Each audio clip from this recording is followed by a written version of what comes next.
Hi friend, नमस्ते। कैसे आप सब लोग? आशा करती हूँ ठीक ही होंगे। आप लोग के सामने बहुत बहुत बहुत ही दर्द भरा बेटी विवाह गीत लेके आ गए हैं। वीडियो पसंद आएगा तो लाइक शेयर कमेंट जरूर करिएगा। ये मतलब कि जो शाम को सब लोग गाना गाया जाता है, सब लोग गाते हैं शादी के पहले, तब भी गा सकते हैं। बन्ना बन्नी के भी गीत पे गा सकते हैं। बहुत ही दर्द भरा, बहुत ही प्यारा गीत है।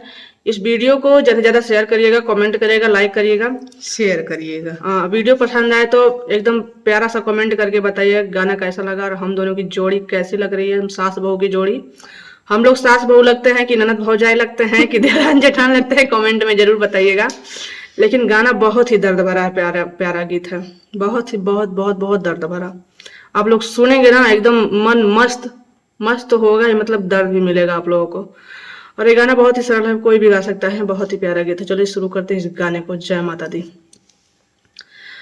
शंकर राउरी गलियाए पापा, शंकर राउरी दुआ, शंकर राउरी गलियाए पापा, शंकर राउरी दुआ।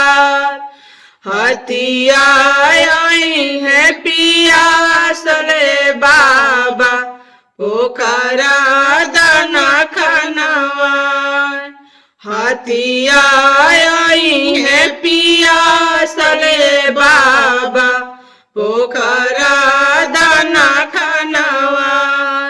शंकर राउरी गलियाए पापा, शंकर राउरी दुआ, शंकर राउरी गलियाए पापा, शंकर राउरी दुआ।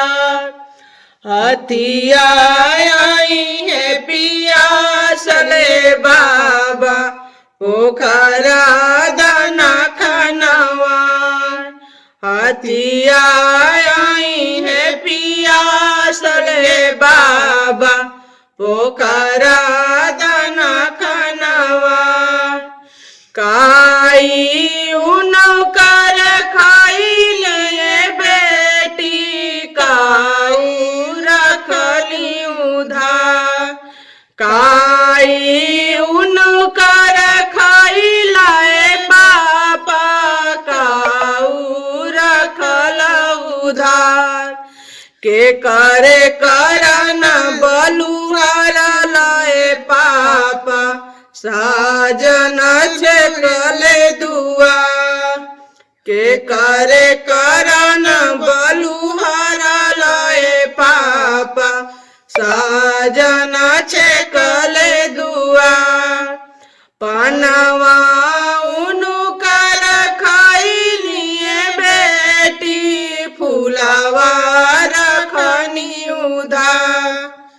पनवा उनकर खाइलिए बेटी, फूलवा रखनी उधार। तोहरे करन बलुहारनिए बेटी, साजन छेकले दुआर।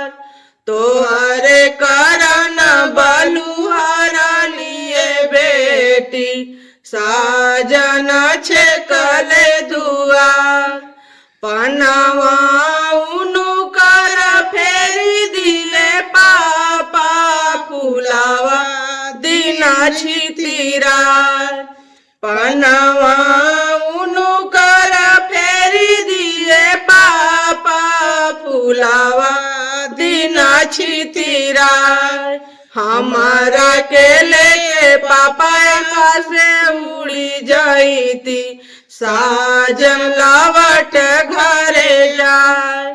हमारा के लेके पापा का से उड़ी जाईती, साजन घावट घरे जाए। हमारा के लेके पापा जामे बैठती, साजन लावट घरे जाए। शंकर राउरी गलियाए पापा, शंकर राउरी दुआर। शंकर राउरी गलियाए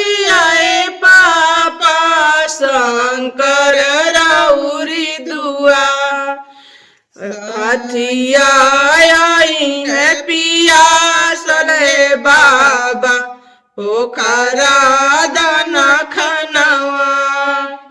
हाथिया आई है पियासले बाबा पोखरा दाना खनवा।